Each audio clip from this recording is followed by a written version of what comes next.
सांग माने आम आज गोटे रोषे करवा आमर जह्नी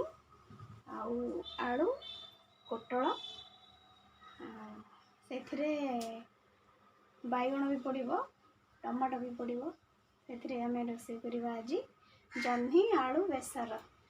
आगे किसी मसला बाटे नहीं एडी देखी ना बेसर कर सब पकईकी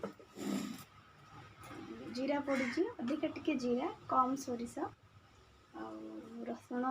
चारिकोला अदा टिके भी पड़ी शुखिला लंका भी पड़ी आम से बेसर आइटम रेसिपी तैयारी करवा आसतु देखा देखो सांग मैंने आम ए गैस ऑन करवा ऑन कलापर देखु मु कोटली को एमती छोट छोट भाव में काटी नहीं देखु छोट छोट भाव में काटी नहीं से किसी तेल पकईबी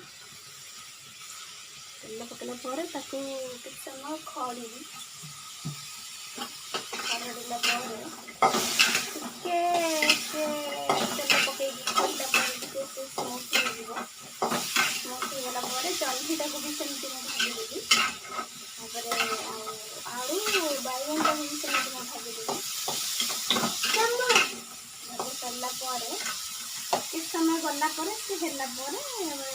टे जस्ट से तेल भी सीझला ही से नाली अंश ही आस देखु एबे तेल टे मु पकई नौ तापर आम ए सोरिष पड़ो सोरिष पड़गला पियाज पड़ो पियाज बर्तमान मु पकई देखु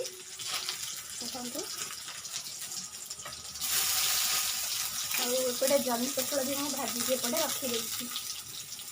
पानी जह्नी कोटल पानी जो भाजीदेला पानीटा मरी जाए तो पानी रहिले बेसरटा टेस्ट लगे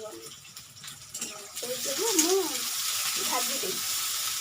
पियाज लाल अंश आसला आम से बेसर को पकईदे बेसर पकई सारापर किसी समय घोड़े दबा आम ए बेसर पकईदे पियाज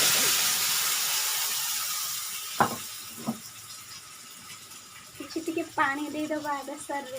देदेले बेसर टाक आम बर्तमान भल भाव लुण टिके हलदी टिके लंका गुंड तो पड़ी गोटा लंका बटा हो जाए जो अधिक राग खाइबे सी भी लंका गुंड भी पकई पारे आम से हलदी टिके पकईदबा हलदी टिके लुण टिके पकई सारापर टिके फुटीगला आम बेसर राग अंशटा गलापर पनीपरिया को पकईबा आम से आलू बैगण पकईदे आम किसी समय जाए खड़ीदबा खड़ी सारापर ये टिके सीझीगला आम जो भजा टी रखीचे भाजिकी तेल जह्नी कोटल या पकईदबा देखु एबे आमर आलू बैगण मत टे सीझीगला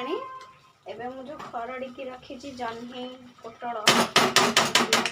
पकई सारापर